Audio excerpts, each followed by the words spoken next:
તો કેમ છો વિદ્યાર્થી મિત્રો, ઉમેદ છે કે બધા મજામાં છો. તો ફરી એકવાર ધોરણ 12 નું ફિઝિક્સ લઈને આવી ગયા છે કે જેમાં વાત કરીએ તો ચેપ્ટર નંબર 1 ની.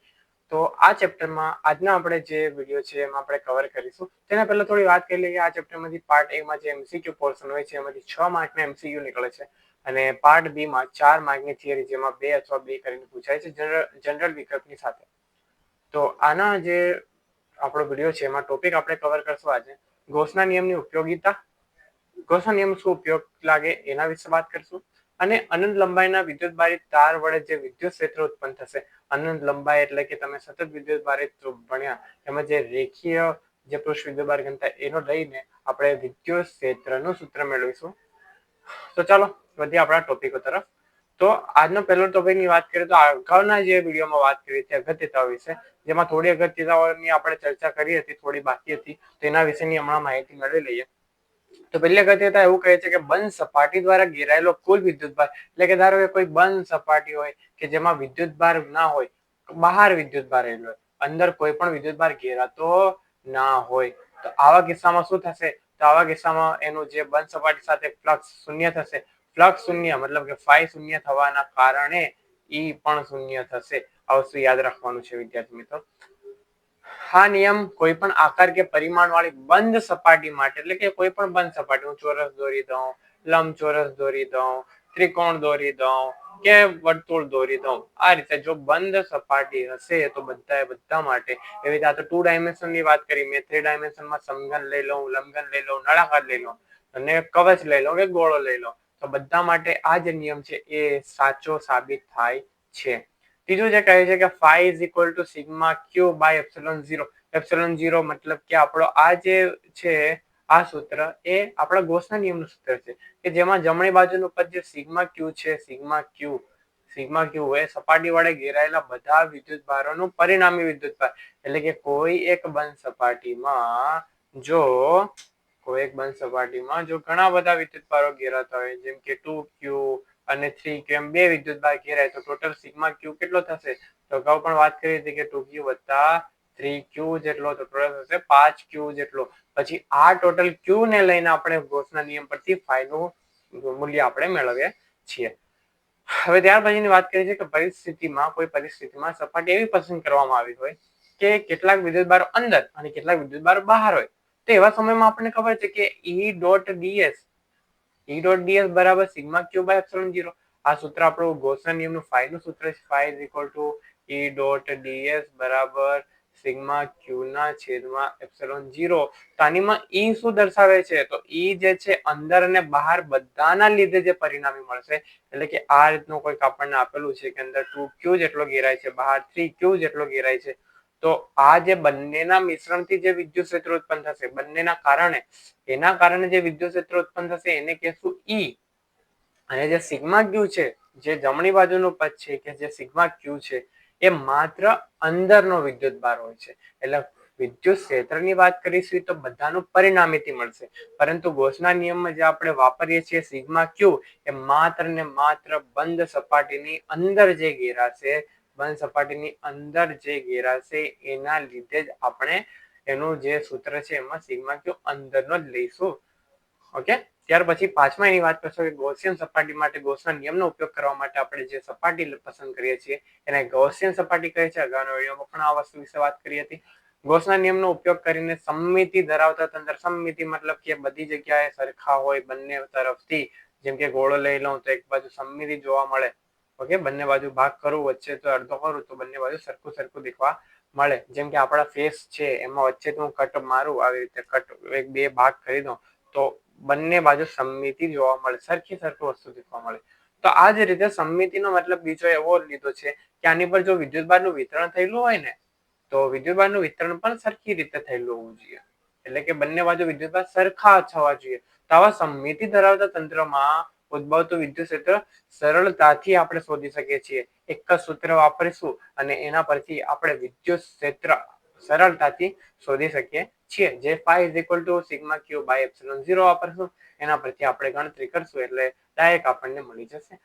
અને ગૌસના નિયમ એ અંતરના વ્યસ્તના વર્ગના નિયમ પ્રમાણે, બરાબર, અંતરના વ્યસ્તનો વર્ગ મતલબ કે આપણો E ચાલે, E is equal to kq by r square પ્રમાણે ચાલીએ. અને આના પરથી આપણને ફાઈ મળે છે. Phi is equal to E into ds વપરાય અને E ઇન્ટુ ડીએસ માં કિંમત મૂકીએ તો KQ ના છેદમાં R સ્ક્વેર ઇન્ટુ ડીએસ વચાય. હવે આનીમાં શું છે તો ફાઈ ચલે છે અંતરનો વર્ગનો વ્યસ્ત, મતલબ કે જેમ જેમ તમે સપાટી મોટી લેશો એમ એમ એનામાં ઘેરાતું વિદ્યુતભાર પણ વધતો જશે. એ જ વસ્તુ થશે. એટલે અહીંયાથી આ જે ઈ ચલે છે 1/r² થાય અંતરનો વર્ગ. તો આ જે ફાઈ પણ છે ને ફાઈમાં આપણે ટૂંકમાં છેલ્લે આ સાબિત કર્યું phi is equal to sigma q ના છેદમાં એપ્સિલોન 0, એટલે કે ઘેરાતો વિદ્યુતભાર અને છેદમાં શૂન્યાવકાશની પરમિટિવિટી. તો આ જે છે આ નિયમ એ પણ અહીંયાથી જો દેખવા જઈએ આ સૂત્ર પરથી તો આપણને અંતરના વર્ગના વ્યસ્ત પ્રમાણ જેવો દેખાય છે. અંતરના વ્યસ્તનો વર્ગના સમપ્રમાણમાં. ઓકે, એટલે વ્યસ્ત પ્રમાણમાં, ટૂંકમાં અંતરના વર્ગના વ્યસ્ત પ્રમાણમાં. તો એના પર નિયમ પર આધારિત હોય છે. ચલો આના પરથી થોડાક એક MCQ ની ચર્ચા કરીએ. હવે ઘણીવાર એવું પૂછાય છે કે કોઈક બંધ પૃષ્ઠ છે આ રીતની ગોળાકાર અને એની અંદર હું એક ડાયપોલ મૂકું -q + q, તો આના લીધે ફાઈ કેટલો થાય એવું પૂછે. ફાઈ કેટલો? તો અહીંયાથી ખબર પડે કે માઇનસ અને પ્લસ ટોટલ સિગ્મા ક્યુ કેટલો થયો? તો એક પ્લસ ક્યુ માઇનસ ક્યુ, જવાબ આવશે 0. અગર સિગ્મા ક્યુ 0 થશે તો phi is equal to sigma q ના છેદમાં એપ્સિલોન 0. તેના પરથી સિગ્મા ક્યુ એટલે કે ફાઈ ઇઝ ઇક્વલ ટુ 0 થઈ જશે. એટલે કે જ્યારે પણ ડાયપોલ એકલી મૂક્યો હોય તો અંદરનો જે જવાબ છે એ 0 થશે. બીજો એક MCQ આ પ્રમાણે પણ પૂછવામાં આવે કે અંદર કોઈક -q વિદ્યુતભાર, મતલબ કે -2q વિદ્યુતભાર અને +2q વિદ્યુતભાર બંને મૂકી દીધા તો આના માટે ફાઈ બરાબર કેટલું થશે, ફ્લક્સ કેટલું થશે, એ રીતે પણ ઘણીવાર પૂછવામાં આવે છે આ રીતનો ક્વેશ્ચન. તેનામાં પણ સેમ થશે કે આપણે સિગ્મા ક્યુ ફાઇન્ડ કરીશું. Sigma Q is equal two -2q + 2q ચિહ્ન સાથે લઈને આપણે સરવાળો કરીશું, બેઝિક સરવાળો. તો બેઝિક સરવાળાથી ખબર પડે કે સિગ્મા ક્યુ એ 0 થાય. સિગ્મા ક્યુ એ 0 થાય મતલબ કે ફાઈ જે છે ફાઈ પણ 0 થશે. ઓકે, આ પ્રમાણે. હવે ત્રીજું એક સમઘનને લઈને વાત કરવામાં આવે. જો સમઘન લેવામાં આવે અને સમઘનના કેન્દ્ર પર કોઈ વિદ્યુતભારને ક્યુ ને મૂકી દઉં તો સમઘન સાથે સંકળાયેલું ફ્લક્સ કેટલું એવું પૂછવામાં આવે. પૂરેપૂરો સમઘન વાત આવશે તો આપણે ડાયરેક્ટ વાપરીશું ફાઈ ઇઝ ઇક્વલ ટુ કેટલો ઘેરાય છે અંદર, ક્યુ જેટલો ઘેરાય છે અને બાય એપ્સિલોન 0. આ જે છે પૂરેપૂરા સમઘન, મતલબ કે બંધ સપાટી બની. સમઘન એટલે કે બંધ સપાટી. એક તમારો રૂમ પણ તમે વિચારી શકો કે રૂમના મધ્યમાં એક મેં વિદ્યુતભાર મૂકી દીધો તો આખા રૂમ સાથે સંકળાયેલો ફ્લક્સ કેટલો? તો ટોટલ ક્યુ બાય એપ્સિલોન 0. હવે એ જ વસ્તુ વાત કરે કે આ તો સંપૂર્ણ મતલબ કે પૂરેપૂરા સમઘન સાથે સંકળાયેલું હોય. હવે જો કોઈ એક બાજુ માટે કહું, કેમ કે આ દેખો અહીંયાથી આ એક બાજુ લઈ લો, એક જ દિવાલ સાથે સંકળાયેલું પૂછી શકે, એક જ બાજુ સાથે સંકળાયેલું પૂછી શકે. તો હવે એવું ખબર હોવી જોઈએ કે સમઘનની કેટલી બાજુ હોય? તો સમઘનની બાજુ 6 હોય. હવે પૂરેપૂરા માટે 6 બાજુ માટે ક્યુ બાય એપ્સિલોન 0 થાય. આ 6 બાજુ માટે 6 આપણે થોડું પાડી લઈએ. 6 માટે 6 માટે આપણને મળશે ક્યુ બાય એપ્સિલોન 0. તો એક માટે કેટલું? આ રીતે ત્રિરાશી વાપરી શકીએ. હવે આ ત્રિરાશી પરથી સોલ્વ કરીશું તો આપણને મળશે કે 1 ગુણ્યા ક્યુ બાય એપ્સિલોન 0 એટલે કે ક્યુ બાય એપ્સિલોન 0 અને એના છેદમાં 6 છેદમાં જશે એટલે ભાગ્યા 6 કરીશું એટલે જવાબ આવશે ક્યુ ના છેદમાં 6 એપ્સિલોન 0. આ જે મળ્યું ક્યુ ના છેદમાં 6 એપ્સિલોન 0 એ મળી ગયું આપણને એક બાજુ માટે. ઓકે, હવે આના પરથી એવો સવાલ પૂછો કે એક બાજુ તો આપણે ખબર, એક બાજુ સાથે સંકળાયેલ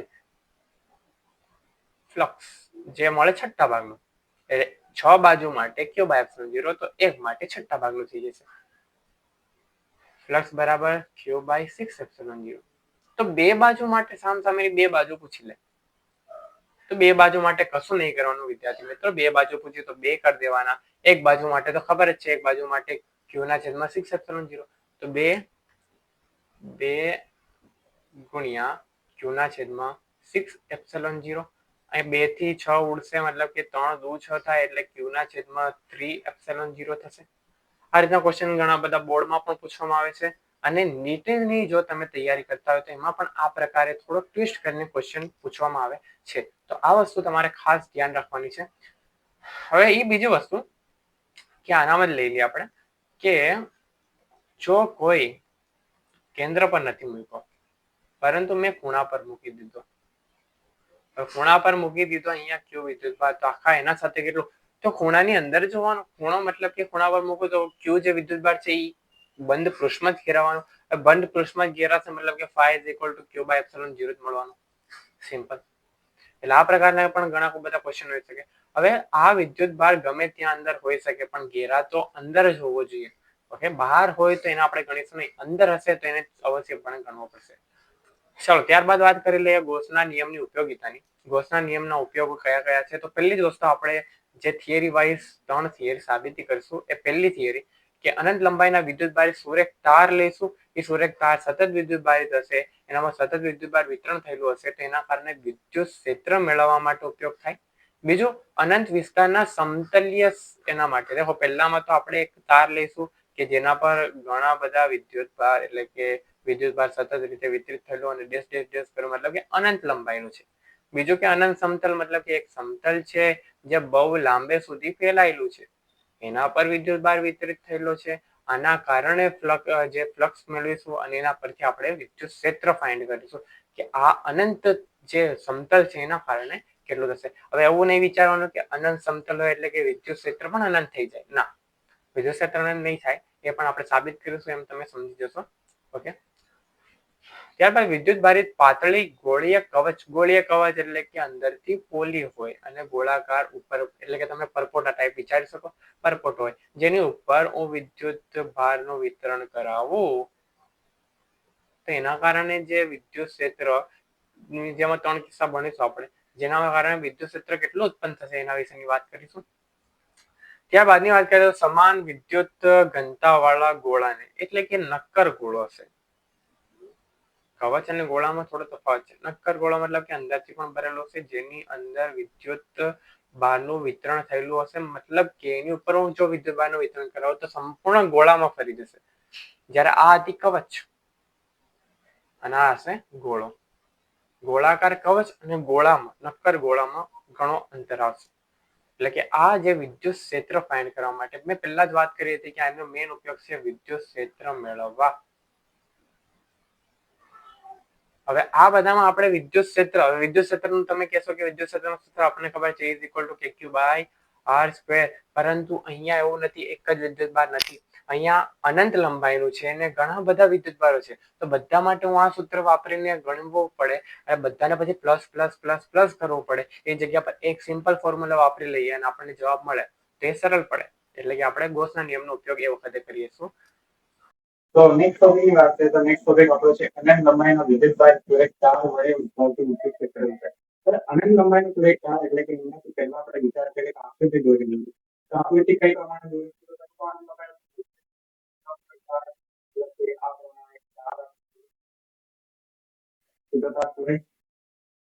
જે પ્લસ વિદ્યુતભાર કરી છે આપણે પ્લસ લેવા માંગે તો કોઈ ફરક પડવાનો સૂત્ર તો જેવું છે ઉદાહરણ ખાલી પ્લસ અને માઇનસ નો ફરક. હવે આ જે તાર છે ત્યાં કોઈ બિંદુથી આર અંતરે પી બિંદુ આવેલું છે. હવે આ પી બિંદુ આવેલું મારે વિદ્યુત ક્ષેત્ર ફાઇન્ડ આઉટ છે. ચાલો બીજું એટલા જ આર અંતરે પી ડેશ બિંદુ આવેલું છે અથવા તો આર અંતરે પી ડબલ ડેશ બિંદુ આવેલું છે. બરાબર, આ બધા માટે શું કરવું પડે? તો મારે આ રીતે આ બધા બિંદુ સમાય તે પ્રમાણેનું મારે એક બંધ ગાળો બનાવવો પડશે. હવે આ તો ખાલી એક જ સ્તરની વાત. હવે અહીંયા શું થશે? તો આની જે રેખીય વિદ્યુતભાર ઘનતા છે રેખીય વિદ્યુતભાર ઘનતા એ થશે વિદ્યુતભાર ઘનતા લેમ્બડા. ઓકે, હવે આ જે રેખીય વિદ્યુતભાર લેમ્બડા છે માટે કંઈક આપણે લખીશું કે તાર રેખીય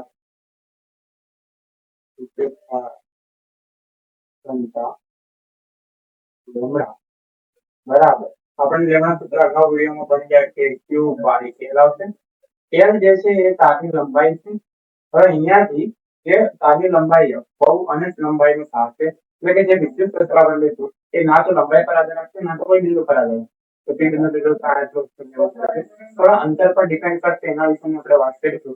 પણ આનો હવે સાબિતી કરવા માટે આપણે તો એક જ ભાગ માટે એક જ બિંદુ માટે તો પૂરેપૂરા બધા જ બિંદુ માટે લેવું હોય તો મારે શું કરવું પડે? તો મારે આ પ્રમાણે છે ને એક વર્તુળ લેવું પડે એક બિંદુ માટે, એની ઉપર બીજું વર્તુળ લેવું પડે બીજા બિંદુ માટે, એની ઉપર ત્રીજું વર્તુળ લેવું પડે ત્રીજા બિંદુ માટે, ચોથું પાંચમું એવી રીતે લેવું પડે. હવે તમે વિચારો કે આ કયો આકાર બનતો જાય? હવે તો હું જો સ્તર બાય સ્તર એક ગોળાકાર લૂપ લેતો જાઉં તો આનો કયો આકાર બનતો જાય? તો આ તમને આ ડ્રોઈંગ કરી દેખો તમને જોવા મળે કે આ એક નળાકાર જેવો આકાર મળે છે, નળાકાર જેવો. તો અહીંયાથી આપણે એક કરશું એમાં આપણે ગાઉસિયન પૃષ્ઠ છે એ નળાકાર આકારની વિચારીશું. તો તાર દોરી લઈ આ તારમાં નળાકાર ગાઉસિયન પૃષ્ઠનો વિચાર કરીશું. તો નળાકાર ગાઉસિયન પૃષ્ઠ કેટલું લાંબુ લઈશું? જેટલી લંબાઈનો તાર છે એટલું જ લાંબુ, મતલબ કે L લંબાઈનું આ જે છે ગાઉસિયન પૃષ્ઠ. ગાઉસિયન પૃષ્ઠમાં તો આની લંબાઈ કેટલી સમજી લીધો આપણે? બિંદુ છે સોરી ત્રિજ્યા જે છે ત્રિજ્યા r જેટલું કેટલી થશે? r જેટલી થશે. ઓકે, અહીંયા આની ઉપરનો વિદ્યુત ભાર દોરી લઈએ. Plus plus plus plus plus plus અને ડેશ ડેશ ડેશ કરવાનું ભૂલવાનું નહીં. ડેશ ડેશ ડેશ મતલબ કે આ જે ટાંકી અનંત લંબાઈ થી જોઈએ છે. ઓકે, હવે અહીંયાથી આ સેમ વસ્તુ આની પણ રેખીય વિદ્યુતભાર ઘનતા આ જે તાર છે એની પણ રેખીય વિદ્યુતભાર ઘનતા લેમડા થવાની છે. Okay, lambda. હવે અહીંયાથી આ નળાકાર સાથે સંકળાયેલ ફ્લક્સ ફાઇન્ડ આઉટ કરવું છે. તો નળાકારમાં મને ત્રણ વસ્તુ દેખાય, ત્રણ ભાગ દેખાય. પહેલો ભાગ ઉપરનો, બીજો ભાગ નીચેનો, બે એ પણ ગોળાકાર અને ત્રીજો આ વક્ર છે. ઓકે, ત્રણ ભાગ પડે. તમે પહેલા આને કહી દો ભાગ એક, નીચેની ભાગ બે લેનો અને વચ્ચેની વક્ર સપાટીને ભાગ ત્રણ લેવાનો. તો હવે અહીંયા બધા માટે મારે શું ફાઇન્ડ આઉટ કરવું પડે? ફ્લક્સ નું સૂત્ર. તો પહેલા તો એક વસ્તુ આપણે અહીંયા સાઈડમાં લખું કે flux phi equal to t dot delta x. હવે નાનો ભાગ અને એનો સદિશ જે છે સદિશ અને ઈ જે સદિશ તારા પછી મને આવું મળે ઈ ડેલ્ટા એક્સ કોસ થીટા. હવે અહીંયા મારે શોધવાની જરૂર પડે. તો દરેક ભાગ આગળ મારે ઈ અને એસ વચ્ચે કેટલો ખૂણો બને છે તેની જરૂર પડે. માટે મારે ત્રણ ભાગ માટે એવું ફાઇન્ડ આઉટ કરવું પડે કે પહેલા ભાગ માટે ડેલ્ટા એક્સ કઈ દિશામાં તો ઉપર તરફ, નીચેના ભાગ માટે નીચે તરફ, લંબ રૂપે બહારની તરફ. બંધ સપાટી માટે જે ડેલ્ટા એસ હોય છે લંબ રૂપે બહારની તરફ નીકળતું હોય છે. તો વક્ર સપાટી માટે પણ લંબ રૂપે બહારની તરફ. અને તાર સીધો હોય, તાર સીધા મતલબ કે એનામાંથી જે વિદ્યુત ક્ષેત્ર નીકળશે એને તમારા લંબ રૂપે તારને લંબ રૂપે નીકળશે બહાર તરફ. તો દરેક જગ્યા પર વિદ્યુત ક્ષેત્ર બહાર તરફ એટલે કે આ દિશામાં તારથી બહાર તરફ, તારથી બહાર તરફ મતલબ આ દિશામાં અને નીચે પણ આ દિશામાં. ઓકે, ના ડેલ્ટા એક્સ. તો ત્રણેય જગ્યા પર જો તો ભાગ એક આગળ અને ભાગ બે આગળ મને ઈ અને ડેલ્ટા એક્સ વચ્ચે ખૂણો આ લંબ રૂપે દેખાય છે, મતલબ કે એવું કીધું. અને ભાગ ત્રણ આગળ વક્ર સપાટી આગળ જે છે મને ખૂણો ઈ અને ડેલ્ટા એક્સ સેમ દિશામાં. હવે સેમ દિશામાં કોઈ મતલબ કે એમના વચ્ચે કોઈ પણ ખૂણો બનતો નથી, મતલબ કે ઝીરો ઝીરો. ઓકે, તો અહીંયા આપણે એક વસ્તુ લખીશું કે ભાગ એક અને બે આગળ. હવે થિયરી અહીંથી સ્ટાર્ટ નથી કરવાની તમારે. થિયરી સ્ટાર્ટ કરો એટલે તમારે પહેલા તેની કથા લખવાની રહેશે કે અહીંયા આકૃતિમાં એક અનંત લંબાઈનો તાર દર્શાવ્યો છે કે જેની રેખીય વિદ્યુતભાર વિતરણ ઉપર રેખીય વિદ્યુતભાર ઘનતા રીતે આપેલું છે. ત્યાંથી આર અંતરે કોઈ સી બિંદુ આવેલું છે, પી બિંદુ આવેલું છે. તો આ બિંદુ આગળ મારે વિદ્યુત ક્ષેત્રનું સૂત્ર ફાઇન્ડ આઉટ કરવું છે. તો આવી રીતે અનંત લંબાઈ માટે મારે આ તારની પર છે એક ગાઉસિયન પૃષ્ઠનો વિચાર કરવો પડે. તો ગાઉસિયન પૃષ્ઠ આપણે નળાકાર આકારની લઈશું. આ બધું વસ્તુ તમારે અંદર જે મેન્શન કરવાની રહેશે, જે ઉમેરવાની રહેશે, બતાવવાનું રહેશે. ઓકે, હવે અહીંયાથી ભાગ એક અને બે આગળ મને ખબર પડે છે કે ઈ અને ડેલ્ટા વચ્ચે ખૂણો આ જે છે વધારાનું આ તો જ્યાં લખ્યું છે ઉપર ત્યાં આપણે નીચે લખવાનું એ ખાલી બતાવવા માટે વચ્ચે ખૂણો θ is equal to 90 ડિગ્રી હોવાથી 90 ડિગ્રી મતલબ કે phi1 is equal to phi2 is equal to E delta E dot delta S બરાબર E delta S cos theta. E delta S cos theta મતલબ કે 90 ડિગ્રી માટે E delta S cos 90 degree. આપણને ખબર છે આ સમય cos 90 ડિગ્રી બરાબર 0 માટે phi1 બરાબર phi2 બરાબર 0 મળશે. ઓકે, તો પ્લસ કોના કારણે મળશે? તો પહેલાના ઉપરના કારણે કેન્સલ થઈ ગયું, બીજાના કારણે પણ કેન્સલ થઈ ગયું, તો વચ્ચેની વક્ર સપાટીના કારણે મળશે. તો વક્ર સપાટી મતલબ કે આપણો ભાગ 3 આગળ.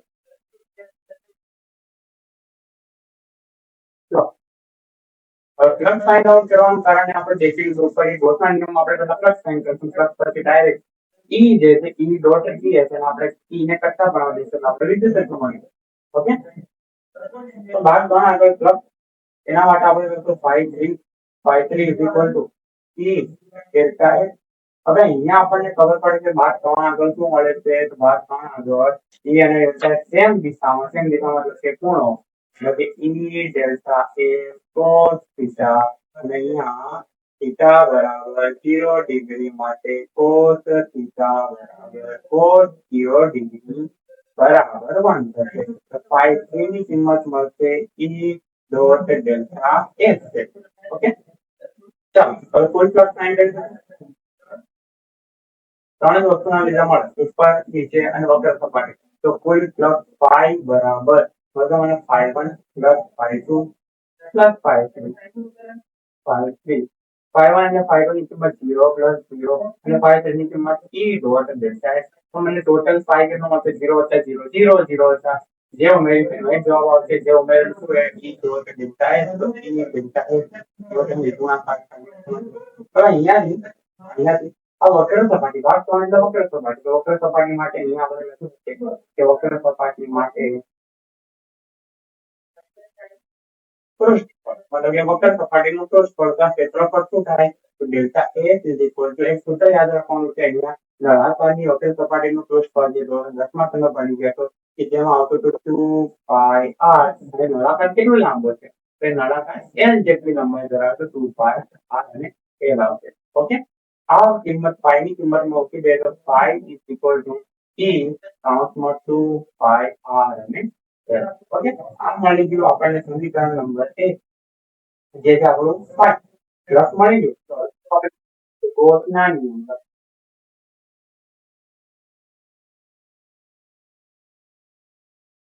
તો ગોસના નિયમ પરથી phi શું લખાય? તો ગોસના નિયમ પરથી આપણે phi લખી શકીએ phi is equal to કેવો phi સમજ્યો? જે વિદ્યુતભાર છે, હવે અહીંયા વિદ્યુતભાર કોઈ નથી આપેલો, અહીંયા આપણને વિદ્યુતભાર ઘનતા આપેલી છે. તો અહીંયાથી q જે છે પહેલા જ મેં લખ્યું આ વસ્તુ, આના પરથી હું q ને કરતા બનાવું તો q બરાબર શું થશે? L ઉપર જશે. તો ઉપર લેમ્ડા તો છે અને ઇન્ટુ L થશે, એટલે q is equal to lambda into L. આ વસ્તુ મળી ગઈ. કેમ અહીંયા q નથી કરતા? કેમ કે આપણે આકૃતિમાં ક્યાં પણ q નો મેન્શન નથી કર્યો, આપણે લેમ્ડા નો મેન્શન કર્યો. તો q ને આપણે ફેરવી દઈશું લેમ્ડા. તો phi is equal to lambda into L. કઈ લેવું lambda into L? તો પહેલા જ આપણે લખ્યું છે કે વિદ્યુતભાર ઘનતા lambda is equal to q by L. તો q is equal to lambda into L. lambda into L ને મૂકી દીધું અને સેમમાં એપ્સિલોન 0, એટલે કે આ સમીકરણ નંબર 2 મળી ગયું. તો સમીકરણ 1 માં પણ ડાબી બાજુએ આપણે phi છે, એટલે સમીકરણ 2 માં પણ ડાબી બાજુએ phi છે. તો બંને જગ્યા phi ને સરખાઈ દઈએ. તો અહીંયા આવું લખીશું કે સમીકરણ 1 અને 2 પર સમીકરણ 1 અને 2 પરથી બંને બાજુ જમણી જમણી બાજુ સરખાવો તો E into 2 pi RL બરાબર આ બાજુ જમણી બાજુ છે લેમ્ડા into L સદમાં એપ્સિલોન 0. તો ચાલો અહીંયાથી આપણે શ્રેણી સૂત્ર ફાઇન્ડ આઉટ કર્યું. કયું હતું કે E નું સૂત્ર ફાઇન્ડ આઉટ કર્યું. તો E ને કરતા બનાવી દો તો વધારાનું જે કંઈ છે ગુણાકાર મેં બરાબરની કરવી છે. તો અંશમાં છે તો છેદમાં ગુણાકારમાં છે તો ભાગાકારમાં જતું રહેશે. અહીંયાથી E ને કરતા બનાવો તો E બરાબર આ બધું ઉપર પહેલા તો લેમ્ડા ઇન્ટુ L તો છેદમાં એપ્સિલોન 0 છે. અને વધારાનો આખું અહીંયા આવી જશે, મતલબ કે 2 pi r into L. અહીંયાથી L ઉપર અંશમાં છેદમાં કેન્સલ આઉટ થશે, વધશે તો E is equal to lambda છેદમાં 2 pi અને એપ્સિલોન 0 પાસે પાસે લખી into r. આ સૂત્ર જે છે એ અનંત લંબાઈના તાર માટે વિદ્યુત ક્ષેત્રનું સૂત્ર છે. અને અહીંયાથી મેં જો તેનું રૂપાંતરણ કરવા જવું તો 4 pi એપ્સિલોન 0 ગણાવવો પડે છે. તો ઉપર નીચે બે વડે ગુણી દઉં તો આ પ્રમાણે શું થઈ શકે? 2 લેમ્ડા છેદમાં 4 pi એપ્સિલોન 0 into r. તો અહીંયાથી E is equal to આ પ્રમાણે બને કે 4 પાય એપ્સિલોન 0 એ અચળ કિંમત પડી ગઈ એટલે કેટલી થઈ ગઈ કે તો 2 10 લેમડા હવે દેખો લેમડા એ નિશ્ચિત રહેશે હવે એ કોના પર ડિપેન્ડ કરશે એની વાત એવો બીજું બાર વિતરણ થઈ ગયું તો લેમડા જે છે એ તો બદલામાં છે નહીં. આપણે કઈ પણ કર્યા કરશે લેમડા નહીં એ તો અચળ કિંમત 9 × 10 જેની કિંમત થઈ છે અગાઉ બની છે એટલે બે જે છે એ પણ અચળ કિંમત મતલબ કે ઈ ચલે છે 1/r થશે તો આ વસ્તુ તમારે યાદ રાખવાની છે વિદ્યાર્થી મિત્રો MCQ માટે કે ઈ કોના દ્વારા ચલે છે તો તમને ઓપ્શનમાં દેખાવશે આજના જે પ્રમાણમાં અથવા તો R ઇન્વર્સ ના સમપ્રમાણમાં અથવા R ના વ્યસ્ત પ્રમાણમાં આ વસ્તુ તમારે યાદ રાખવી છે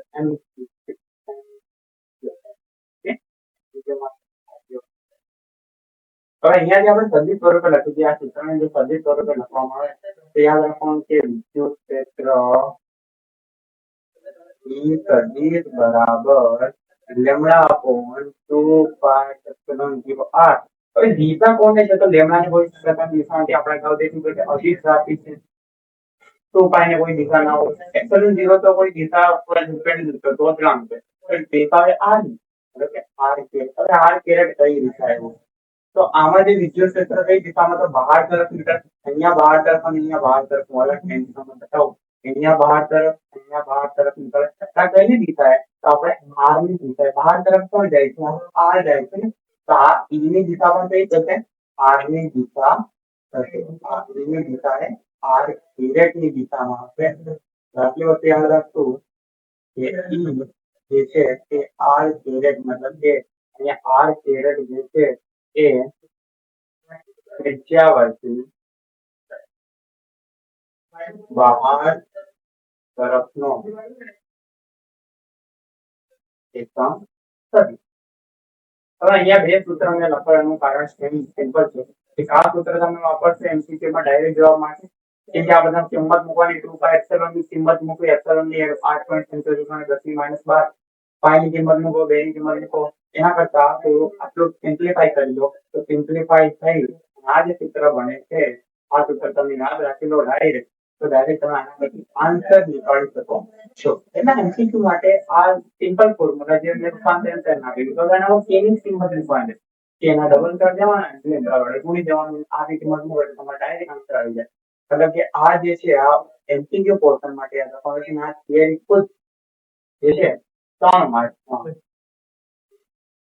ઇમ્પોર્ટન્ટ છે આ થિયરીમાં તમારે 3 માર્કનું આવી શકે છે તો આના માટે એક રીતે ઓકે આજના વિડીયો માટે બસ આટલું રાખીએ મને નેક્સ્ટ વિડીયોમાં કે જેમાં આપણે ટોપિક કવર કર્યું કે અનંત લંબાઈનું સમીકરણ આજના વિડીયોમાં વાત કરી અનંત લંબાઈને સાંભળીશું નેક્સ્ટ વિડીયોમાં આપણે અનંત લંબાઈનો જે સમતલ હશે એના વિશે વાત કરશું તો મળીએ નેક્સ્ટ વિડીયોમાં ત્યાં સુધી ચેનલને સબસ્ક્રાઇબ જરૂર કરી દેજો વિડીયોને લાઈક કરી દેજો અને કોમેન્ટમાં જણાવજો કે વિડીયો